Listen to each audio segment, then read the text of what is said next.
Hi to all. మన విజయవాడలో అయితే కనుక సూపర్గా ఎంజాయ్ చేసే చిన్నోళ్ళు పెద్దోళ్ళు అందరూ ఎంజాయ్ చేసే ఐస్ క్రీమ్ అయితే కనుక ఈ ఏరియాలో కొత్తగా అయితే కనుక ఓపెన్ అయింది. ఏరియా ఎక్కడంటే గురునానక్ కాలనీలో స్టార్ బక్స్ పక్కనే ఉంటుందండి. క్రీమ్ స్టోన్ ఎంత ఫేమస్, ఎంత టేస్టీగా ఉంటుందో అందరికీ తెలుసు. చాలా బ్రాంచెస్ ఉన్నాయి విజయవాడలో, కానీ స్టార్ బక్స్ పక్కన గురునానక్ కాలనీలో కొత్తగా అయితే రీసెంట్గా అయితే ఓపెన్ అయింది. ఓపెనింగ్ కాడి నుంచి మంచిగా అసలు క్రేజ్ అయితే మామూలుగా లేదు.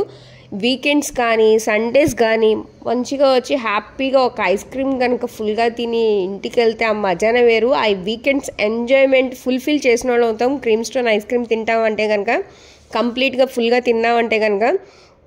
చూస్తున్నారు కదండి, ఓపెనింగ్ మనకి ఎంట్రీస్ అయితే కనుక లోపల స్టెప్స్ అయితే ఉంటాయి ఫస్ట్ ఫ్లోర్లో. ఇక్కడ నేను చాలా ఫ్లేవర్స్ కానీ అక్కడున్న వ్యూ కానీ అంటే అక్కడున్న ప్లేస్ కానీ అంతా నేను క్లియర్గా మీకు చూపిస్తూ ఉంటాను.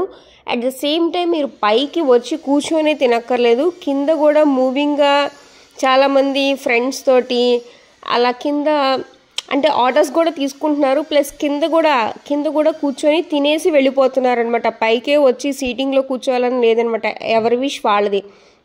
కొంతమంది ఫ్రెండ్స్ గ్యాంగ్ ఉంటారు, లేకపోతే కొత్తగా పెళ్ళైన వాళ్ళు, లేకపోతే ఫుల్గా చాటింగ్ మాటల్లో బిజీగా ఉన్నోళ్ళు, వాళ్ళకి ఆర్డర్ అన్నది కూడా కిందకే వచ్చి ఇచ్చేస్తున్నారనమాట. సో వాళ్ళు అక్కడే కిందే బండి మీద నిలబడో కూర్చోనో అక్కడే హ్యాపీగా వాళ్ళ ఫుడ్ని ఎంజాయ్ చేసి తినేసి వెళ్ళిపోతున్నారు. సో మేమైతే కనుక పైకి వచ్చాము.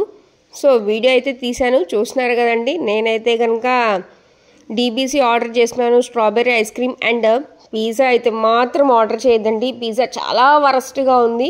పిజ్జా మాత్రం ఆర్డర్ అయితే చేయొద్దు. నా జెన్యూన్ రివ్యూ అయితే వేస్తున్నాను. పిజ్జా కాకుండా ఐస్ క్రీమ్స్ కానీ ఇవన్నీ చాలా బాగున్నాయి. సబ్స్క్రైబ్.